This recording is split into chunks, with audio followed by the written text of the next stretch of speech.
Welcome, everybody, and thank you for joining us for our October Association Exchange program. I'm Sherry Singer, founder of Association Exchange. And I wanted, before we get started today, I just want to have a couple of housekeeping items. Number one, someone has reported to me that the chat is disabled while we're trying to fix that. If you could type comments or questions into the Q&A box, that would be most appreciated. Unfortunately, my chat is not disabled, so I can't tell you when that's going to be fixed, but we'll try to monitor it throughout the session. Thank you so much for your patience on that.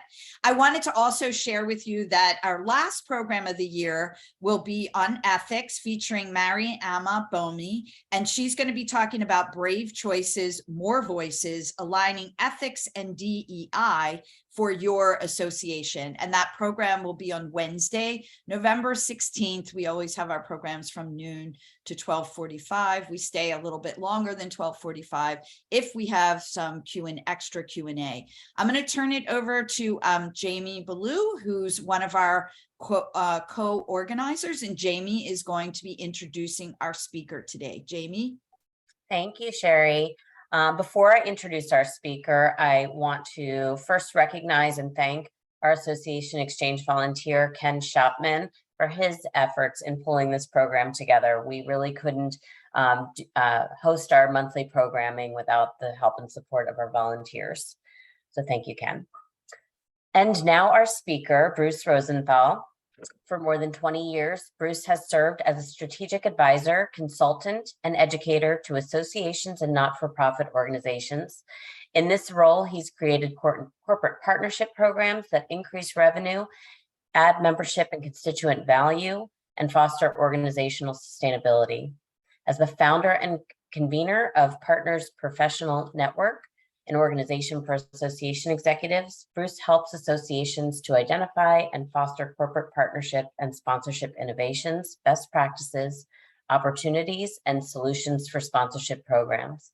Before becoming a consultant, Bruce was the vice president of corporate partnerships for a national association, where he directed a successful corporate partnership program. And without further ado, I turn it to you, Bruce. Thank you. Thank you, Jamie. Let's just pull up the PowerPoint.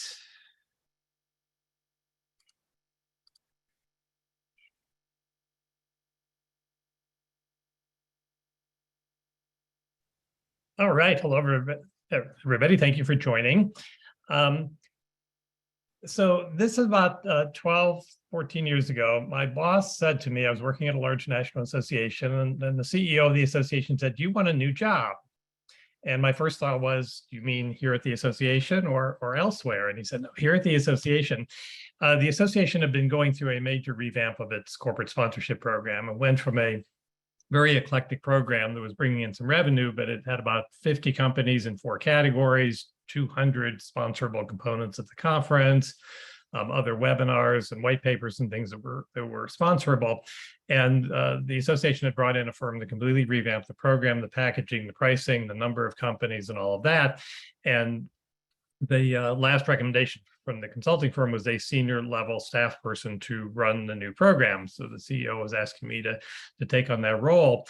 And I remember the way he described what he wanted to change with the new program. And he said, we want to change from the transactional to the transformational. We want to get away from the standard logos, banner ads, wave from the podium, bigger booth and all that, and to truly work with corporate partners to transform our profession. So I took on that role, and the parallel to today and what is changing in our sponsorship world is that was in 2010. And many of you may remember the economy was not doing too well in 2010. So I took on a new program with new corporate partners, very pricey corporate partnerships, the priciest in our space.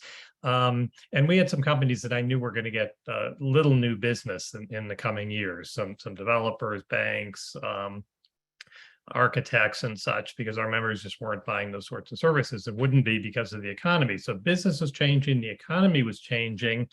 And that's kind of where we are today, post or in the middle of and the post-pandemic, where a lot has changed and the needs of companies have changed. And what happened in 2010, it really forced me to think about, while we had this great new corporate partner program, we needed to begin to make some changes. We needed to figure out what the value propositions were for the companies as well as the association, because we couldn't continue doing things the way we had been doing them. And overall, that was a good thing. We created, kind of reinvented the program 2 or 3 times in the coming years. In the next 6 years, I was at that association, and we made some big changes that were all for the better and made the program much more sustainable. And that's really the opportunity that we have now. That I've talked to a lot of association execs, and they said, frankly, our sponsorship program wasn't going real well before the pandemic. Then the pandemic came, and there was obviously the big drop off because a lot of sponsorships were focused on conferences and expos, and those went away for a couple years. And now I hear from associations that the conferences are coming back, the expos are coming back, but companies are not coming back in the same way. They're not interested in the top level sponsorships. They're not interested in the biggest booth. So this has kind of forced us to begin to make some changes. So the underlying goal of I think any sponsorship program, it really needs to be about 2 major things: increasing revenue and increasing member value. And then member value can come from the increased revenue. The association can provide more services to members.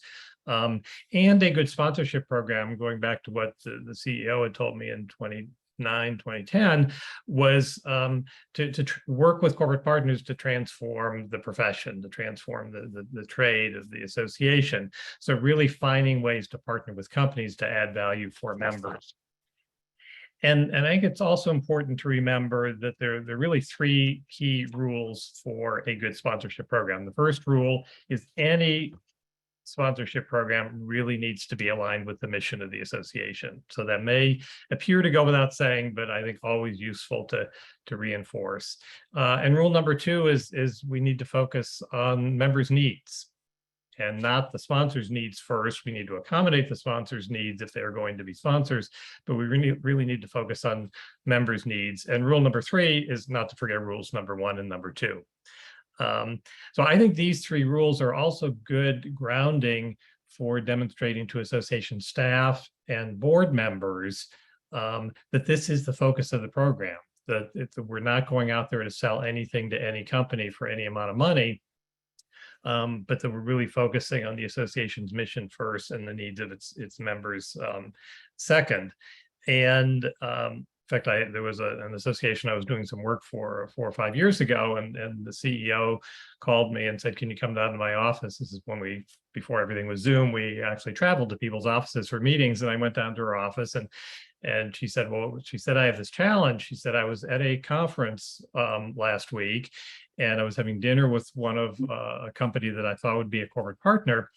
And the president of the company said, 'Well, I'm interested in sponsoring your association,' and the company president writes a dollar figure on a napkin and pushes it across the table to her. It sounded very mafia-ish to me, but and he said, 'This is what I want for this $100,000. He said, I want to do some co-branding on your association's website. I want some one-on-one introductions to some of your members who could be my customers.'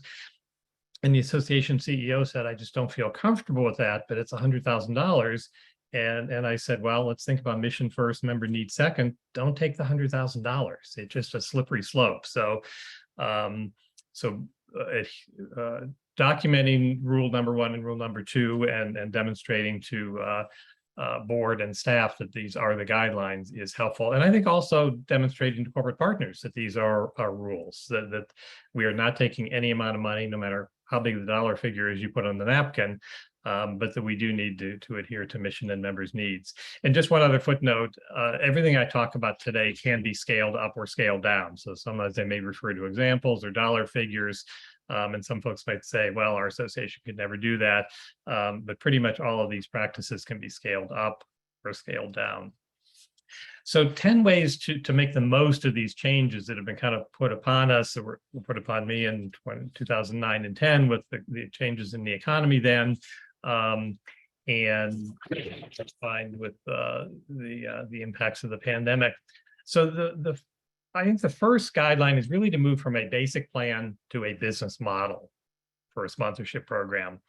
And the Partnership Professionals Network group that I've been convening for years, and Ken has been at many of our meetings.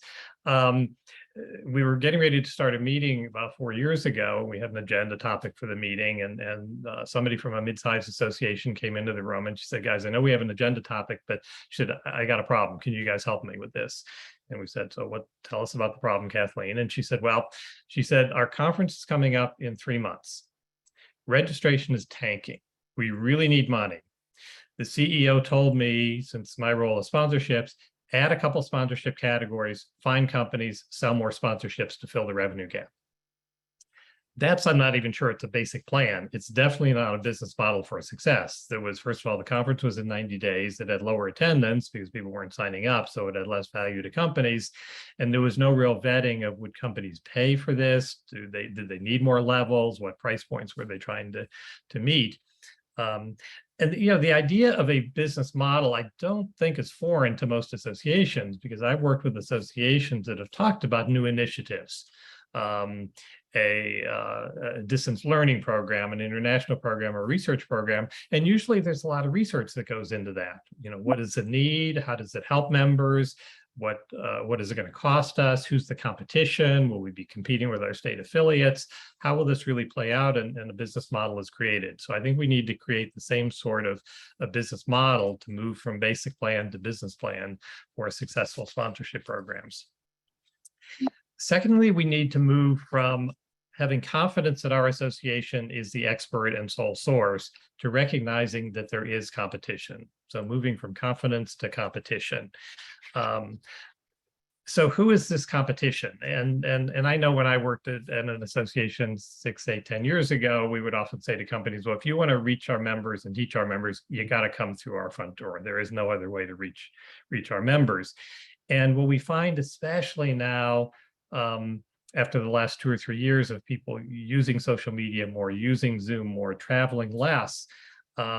So several categories of competition. So there are just competition within our own association space. And I remember talking to a large company, sponsor company at the association where I used to work. And they explained to me, basically, there were 4 major national associations in our space. Each of them had state affiliates, some of which were of interest to the company. And there were some international associations. So the company said, just within this space, there are about 70 associations that we could sponsor.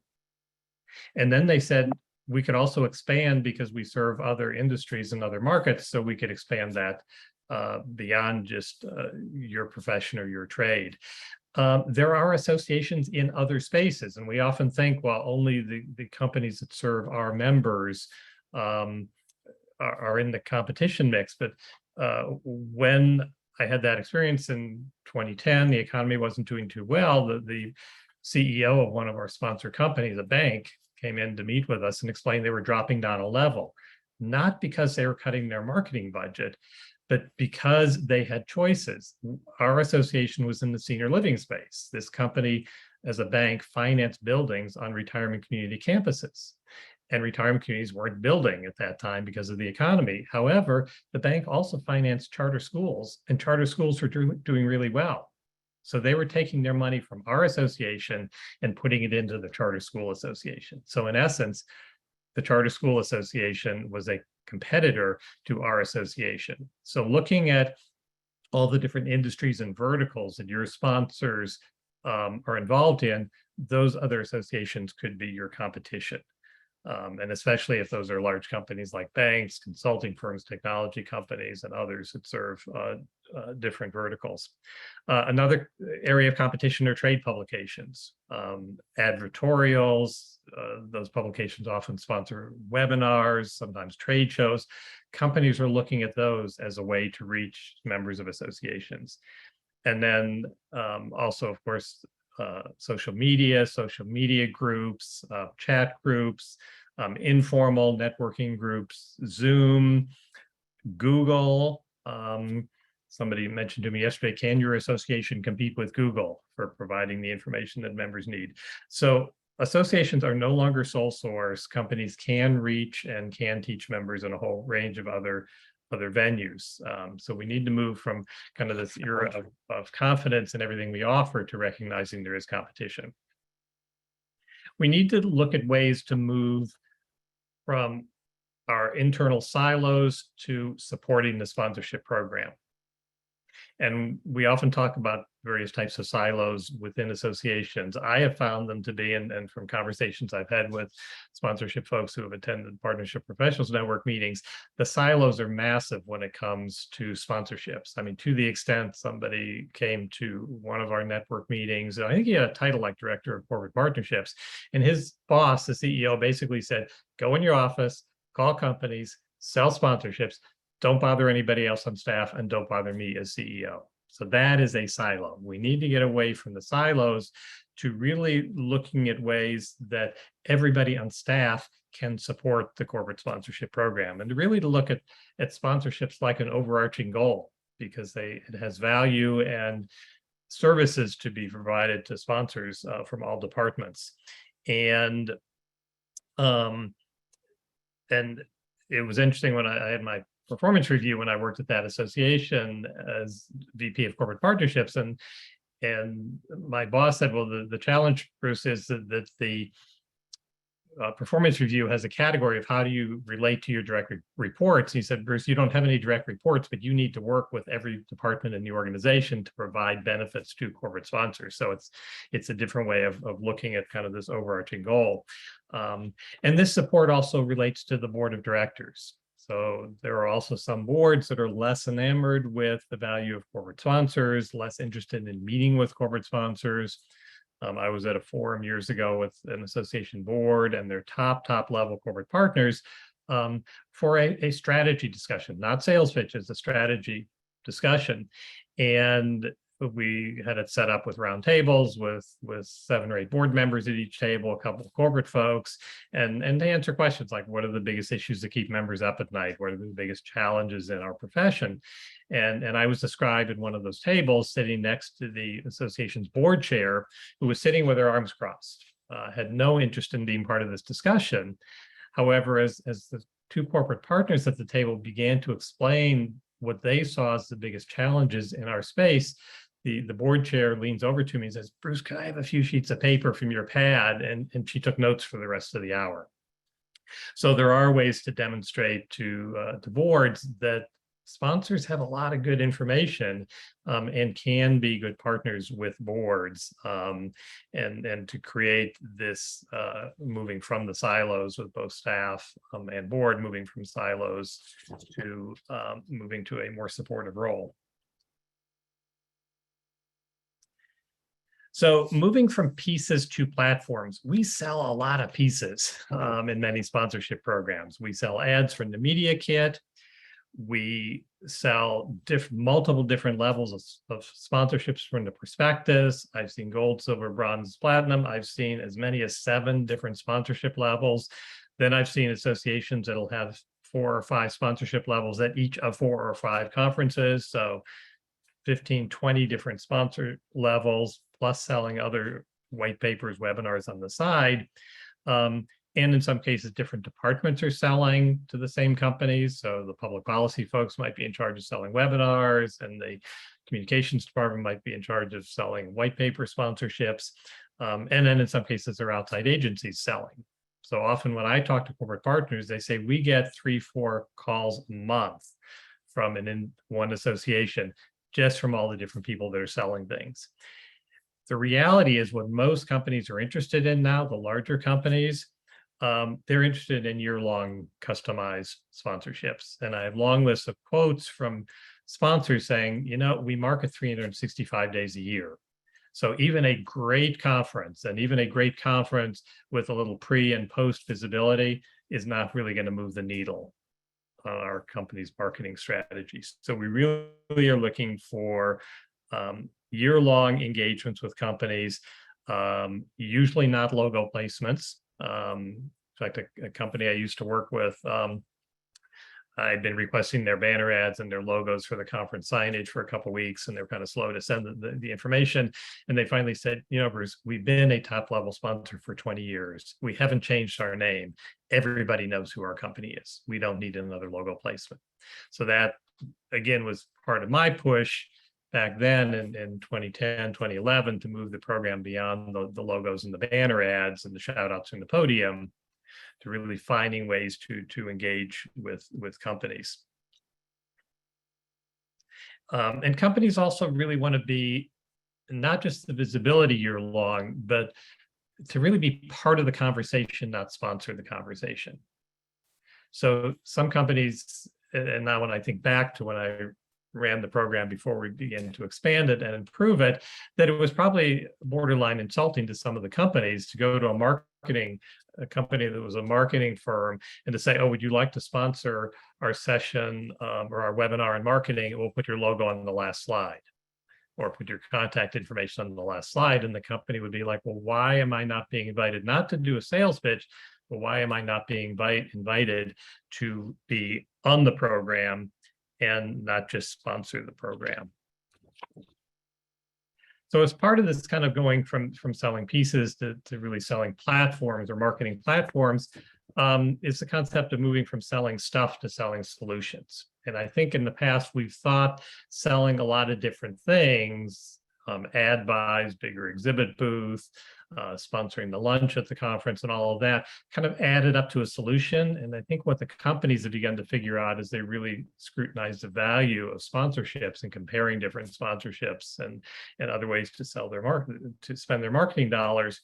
That they're really looking for ways to sell solutions for us to sell solutions to their marketing challenges, and to really act more like a marketing agency than an ad sales or an expo sales agency. So there are definitely roles for selling ads and a time and place for selling ads and exhibits, and that'll work for many companies. But for the top tier companies, it's really about understanding the company's goals and objectives as distinct from tactics. So when we talk to companies and we try to talk to them about their corporate business objectives, their marketing goals, and they may talk about, oh, we need a bigger exhibit booth. A booth is a tactic. So to the greater extent that we can be like a marketing agency and just ask questions and follow-up questions and find out what each company, and it's going to differ company to company and may differ year to year, find out what each company really needs in terms of fulfilling its goals and objectives. So I sit down with companies and ask them, what are your marketing goals? What are your objectives? What are your challenges in achieving those goals and objectives? Do you want to reach a segment of our members? We have historically sold sponsorships at events based on how many people are in the room. So if you want to sponsor the small networking event, it's going to be this much. If you want to sponsor a workshop, it's going to be this much more. If you want to sponsor a general session, it's going to be a lot more. And companies have begun to realize, oh, we were paying top dollar to sponsor the general session. And our CEO got up to introduce the keynote speaker, and people were all sitting there on their smartphones or their tablets. So it's really less about quantity and more about quality. So if a company wants to really reach a very small segment of members that meet a certain demographic and a certain interest, those 50 members could be more valuable to the company than 500 or 5,000 members in a conference general session. I talk to companies about what marketing strategies they're using now, what's working, what's not working. If they have examples of other sponsorships that they have been part of that have been successful for them. And then I just keep ask them also how they measure sponsorships. And interestingly, some companies have better metrics and better strategies for measuring sponsorships than other companies. And I keep asking follow-up questions, and I offer nothing during those conversations, because until I understand all of those things about the company and all of their goals and what works and what doesn't work, it's hard for me to offer anything. So I think it's fine at the end of those discussions with companies if we say, thank you for your time. Can we schedule a call for next week?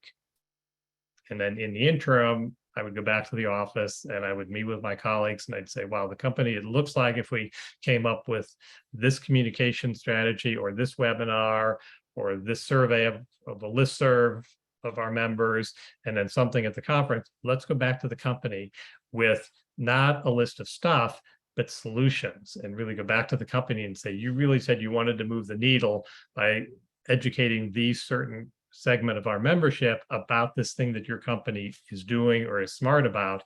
Here's a plan to do that. And in reality, companies pay much more for that than they do for buying stuff. And having this conversation in itself is a differentiator for associations. And I was having this conversation with a company a number of years ago, and they were a large company. They sponsored a number of national associations, many state associations.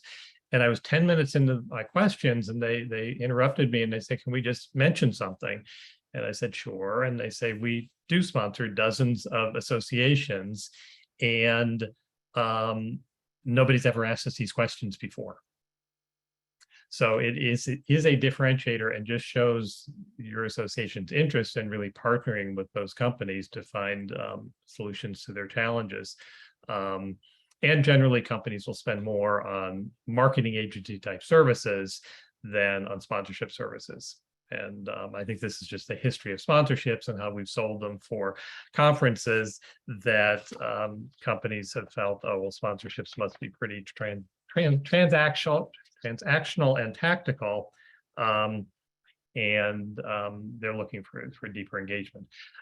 So moving from random pricing to ROI pricing. So what do we mean here? I think we have usually priced sponsorships either based on just history. We've always charged, $30,000, $50,000, and $70,000 for sponsorships. So let's continue doing that. Or we price things based on what the cost is. So if the convention center says the coffee break is going to be $2,800, we charge $3,000. I think the one strategy to begin to up the price and to meet the ROI at the same time is, if in that example with the coffee break, if we went to a company and said, well, you can sponsor the coffee break, could you at your company's expense provide 1,000 cocktail napkins to hand out at the coffee break, at the coffee service, and you can put your company logo on the napkins, and you can say to members, visit us at your booth in the expo. And then to price the sponsorship base of that coffee break, maybe it's, if it costs $2,800, maybe it's now a $10,000 sponsorship, because the company is now getting the visibility of hundreds of members walking around with cocktail napkins and stopping by their booths. So how do we get from this random pricing to the ROI pricing? Moving from, we've always been very association focused with sponsorships. Here's what we need, here's what our budget cycle is. But if we were going to partner, and again, in the context of the association's mission, so we're not doing everything a sponsor says, but to think about, where do we find the common ground? And one of the first ways that I've come up with is not to do sponsorships based on a fixed month of the year or a calendar year, if that's what the association's budget is, because that's not the same schedule as many of the companies. And I was interviewing a corporate partner for an association a few years ago, and the association had several events and webinars and things during the year, and the company sponsored a number of those for 5 years. And I talked to the company about the value proposition around sponsorships and would the company consider increasing its spend? And they said, well, we'd be glad to spend more with the association, but we can't. And I said, well, why is that?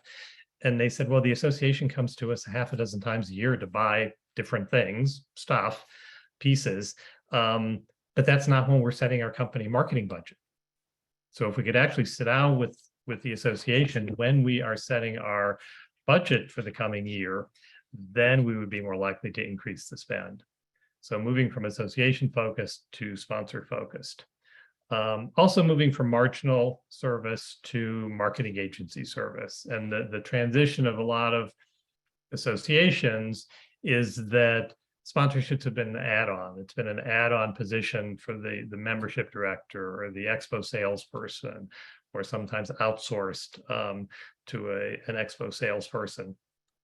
And that's not really providing the sort of marketing agency experience that companies are looking for, and to really have somebody on staff who can both be a problem solver, but be a connector. So a lot of what I did at the association where I used to work was not the direct service, but a sponsor would call and say, we have a question about a public policy issue. And I'd say, let me set up a call or a meeting with someone on our public policy team that has expertise in that. Or we have questions about how we can get more clicks on our content on the association's website. So I'd pull in the website or the social media folks, or I'd go and talk to them and come up with a strategy that would work for the company. But really moving from kind of, again, the transactional marginal service to marketing agency service. Moving from, I think our reporting back to companies has been rather random and haphazard in the past. And what we often call fulfillment reports are sometimes done the same time of the year for all sponsors. And again, in this instance of helping or working to meet the company's needs, not just the association's needs, useful to know when we are reporting to companies on the success of their sponsorship, how we tie it back to their goals. Why are they sponsoring? Are they fulfilling their goals? When do they need to report? Do they have a certain decision-making time or internal marketing team meeting or something where they need a report? Or how many times a year do they need an annual report or a quarterly report? And in what format? I've talked to companies who have said, the marketing VP has said, my boss is kind of a one-pager kind of guy. So if you could summarize the sponsorship in one page, that would be very impactful. And I've had other sponsors that have said, we really would like a short PowerPoint presentation that goes through some of the metrics and some of the successes we've had in sponsoring your association. Moving from renewals to relationships. And this was an interesting sort of transition. So when I took over the sponsorship program in 2010 at that association, the senior VP for business development had already sold the sponsorships for the year. And I said to him, well, I'll do the servicing, you do the sales. So he came to me after 8 or 9 months. He said, well, are you ready for me to start making calls about the renewals? And I said, basically, I think they're all in for next year, because just based on the ongoing relationships that I built with these companies and some of the ongoing projects that we're working on, we're really not talking about making renewal calls after 9 months. It's really part of the year-long relationship. So moving from renewals to relationships. So sponsorships have changed. They change all the time. They changed a lot in 2009 and 10 because of the economy. They changed a lot the last few years because of COVID. And these changes are opportunities. They're opportunities for more revenue and more member value in terms of content and toolkits and white papers and things that will really help members. So just one other caution for those who think, well, maybe we don't need to go on this path. Maybe things will go back to the way they were. And I learned this from an association CEO a few years ago. The association's members and the company's customers are the same people. The association's members and the company's customers are the same people. And we approach it a little differently. Associations, of course, are not-for-profits and providing education and such, but the companies are doing something very similar. They're also providing education and information, and they're selling a product and service. But from the member standpoint, the association and the companies have solutions. And with the increase in use of social media and Zoom, companies will find members and members will find companies. And I'm seeing more and more instances when I interview companies and interview board members for associations, they're out there finding ways to meet and connect with each other.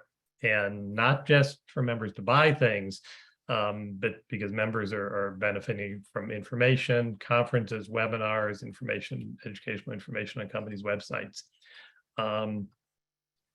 So I think what we need to think about is creating a bigger tent for members and sponsors, where the association is working with the sponsors, with the corporate partners to really transform the field. Because I think if we don't go down that path, companies will invite members to their tent, and we'll see our members going off over there into the other tent. Let's be the aggregator. Let's be the expert. Let's bring companies into the association's tent as sponsors, and frankly, to monetize that and to add value for members. Amy, back to you. Sorry, I was just finding my mute button. Okay. Thank you, Bruce. That was a great presentation. We have a few questions that popped up into the chat, among a lot of great discussion that's also happening in the chat. But the first question is, how much can or should we try to find a way to deliver member value to get that $100,000 offer on the napkin? I'm sorry, so the question is how much value to offer the companies, or?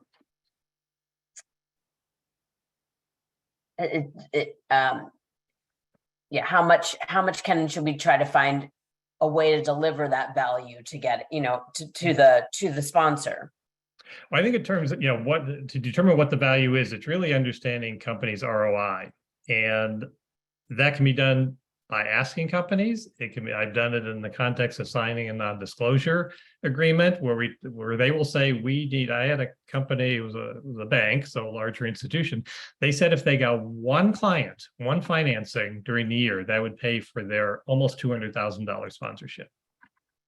That was different and a different audience than some of the other sponsors who said we're really going to need 20 new contracts during the year. So I think it's finding out what each company needs, how each company defines success. That's going to be different for each company. It can change year to year, but then the association needs to have the ability to deliver. So it's really, again, the association almost acting like a marketing agency, where an agency will have people that do website design and do speech training and do brochures and do marketing campaigns, to really look at the association like that marketing communications engine. The advantage the association has compared to the marketing agency, the association already has the audience. The marketing agency has to go out and find the audience. So to really be able to go to companies with the full force of the association, let's start with demographics. We'll bring in the association's, member data guru. Here's our members in different categories. How do you want to slice them and dice them? Who's your company interested in?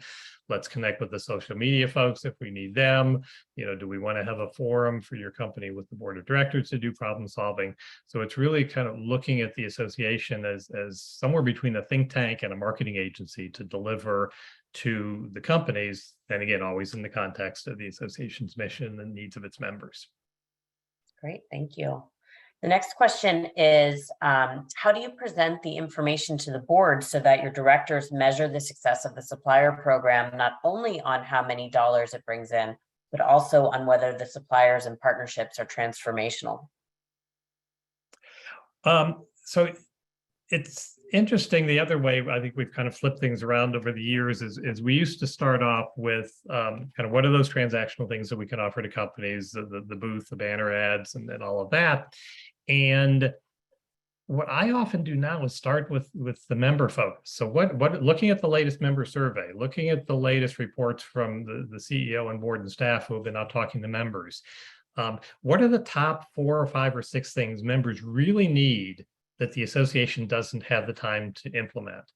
And based on some of the surveys from some of the big organizations that survey associations, most associations are saying they do not have the staff time and money to meet all of members' needs all the time. So if we find out what those needs are and then call companies, current sponsors or others, and say, our members really need a toolkit on all the reasons to lubricate widgets, and we see your company as a major education program on how lubricating widgets extends the lifespan of widgets, or DEI, or mentorship, whatever the program is. What do members need? Let's start by finding companies that have the expertise in that area. And this also makes the outreach to the companies much easier, because instead of calling companies and saying, well, our conference is coming up in 6 months, we have gold, silver, bronze, are you interested in talking? And we usually don't get a call back. To call companies and say, we've already vetted the idea, and we saw on your website, you have a great program in this area. And whether it's specific to the trade or the profession, like, lubricating widgets, or if it's a more generic topic like leadership, mentorship, women in leadership, DEI, all of those good programs, and to really position companies with that platform. So if a company were brought in as the, and we could still use the mission partner for DEI or mission partner for mentorship with younger members, and then to go to the board and say, we've got the revenue coming in and we happen to meet a member need that we determined at the last budget cycle, we didn't have the money to fully implement the program. The company is doing the work for us and with us through our guidance and meeting the needs of members. So I think that the explanation to members is around the same two key factors. It's around revenue and member value. Great.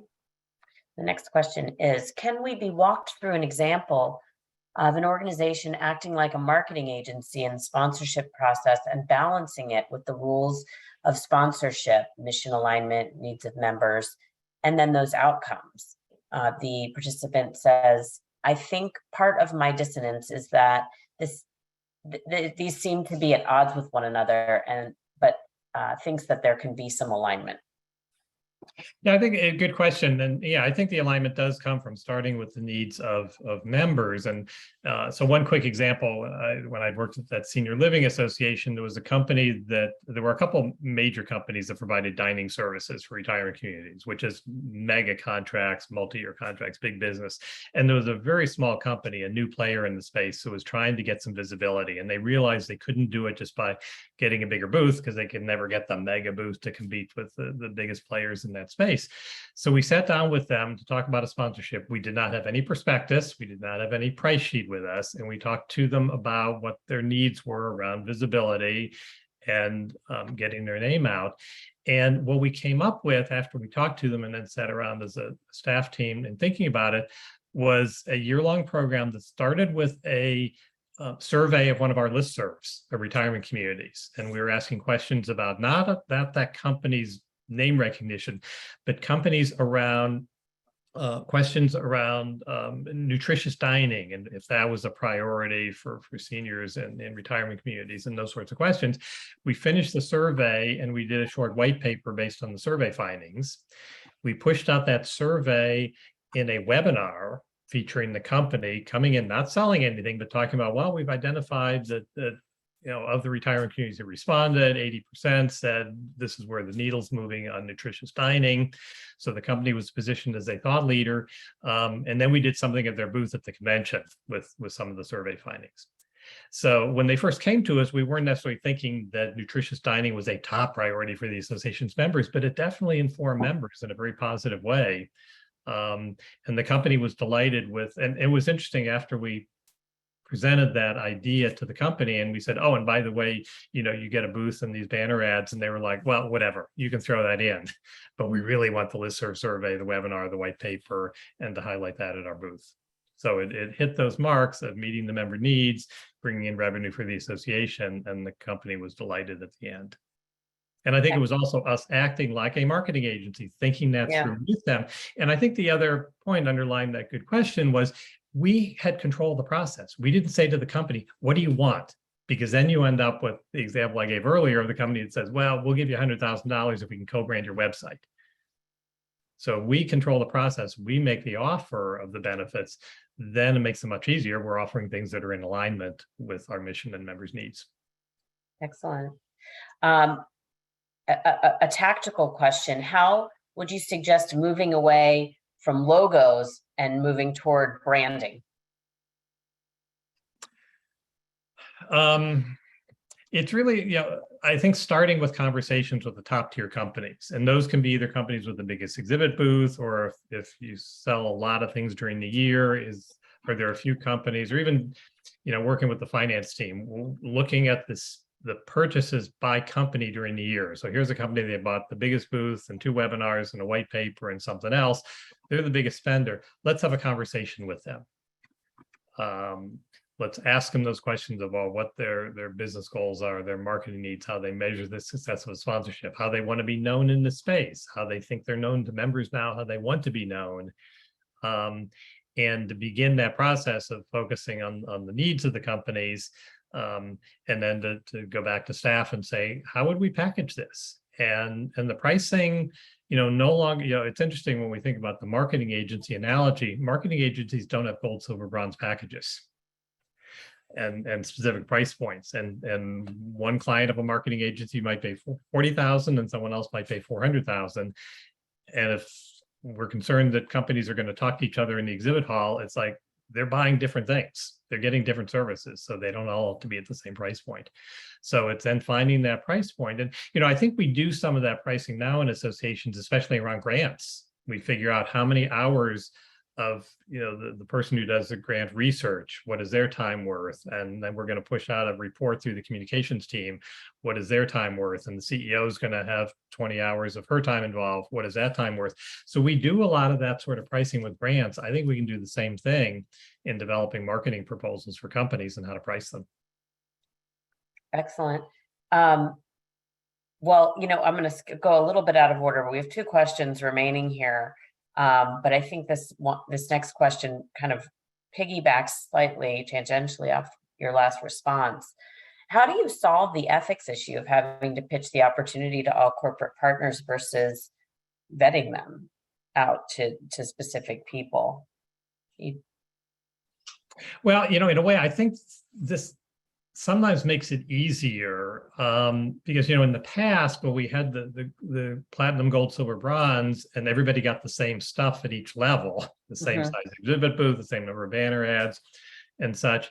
That's when I often was conflicted in the past, because 2 companies in the same business would come to me and say, well, I don't want to be on the same roster with that company because they're also a gold partner. So I think as we move away from levels of really providing services, and meeting the needs of each company. So I'm now finding companies can be direct competitors to each other, but one is sponsoring is the mission partner on, the advantage of lubricated widgets, and the other company is the DEI sponsor. So they're competing, but they're known for different things. So I think reaching out to companies, based on, and, to some extent, I think we do the same thing with education programming and other sorts of things. We reach out to where the talent is, and in this case, where the talent and the money is. It tends to raise the bar. Sometimes we then have other companies come up and say, wow, how did they get to be the mission partner for mentorship? How can I be part of that sort of thing? Great.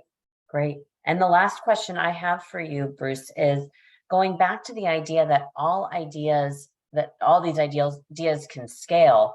How does a small staff association, perhaps with 1 or 2 staff members, engage in as a marketing agency in ways that can be handled with such a reduced capacity?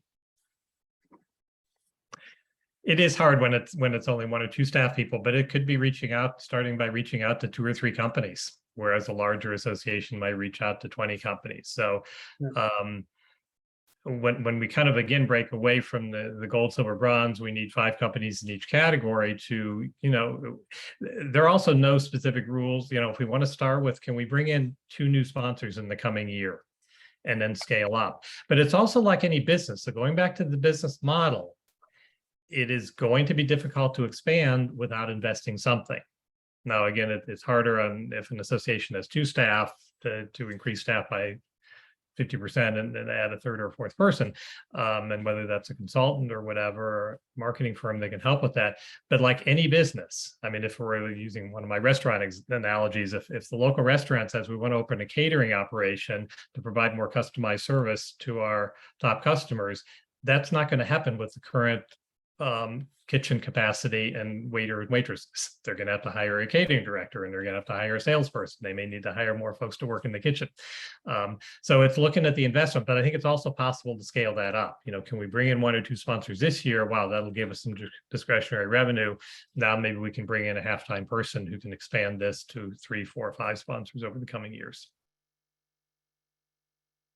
Well, this was a great session. We've gotten a lot of really good questions and comments in the chat, which we did get working.